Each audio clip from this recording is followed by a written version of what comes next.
Hello everyone, how are you doing? This is MD Tech here with another quick tutorial. In today's tutorial, I'm going to show you guys how to install and set up your HP OfficeJet 6962 series printer on your Windows laptop or a computer. So this should hopefully be a pretty straightforward process here, guys. And without further ado, let's go ahead and jump right into it. So all you have to do is open up a web browser, and in the Google search, you want to search for HP OfficeJet 6962 support. Go ahead and search for that.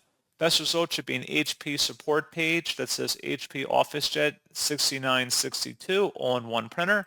Open that up, and then on this page at the top should have a little picture of your printer. And if you just go down a little bit underneath the support category section, select software and drivers.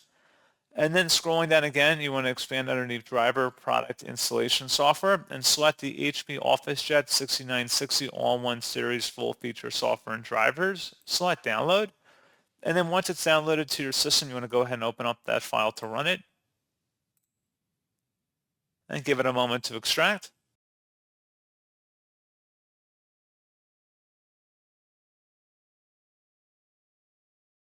If you receive a user account control prompt, select yes, and then just proceed with the on-screen wizard here of getting your printer configured for your device. Again, it's a pretty straightforward and intuitive process of getting it set up from this point.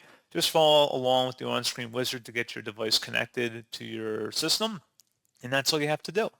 So pretty straightforward process, guys, and as always, thank you for watching. I do hope that I was able to help you out, and I do look forward to catching you all in the next tutorial.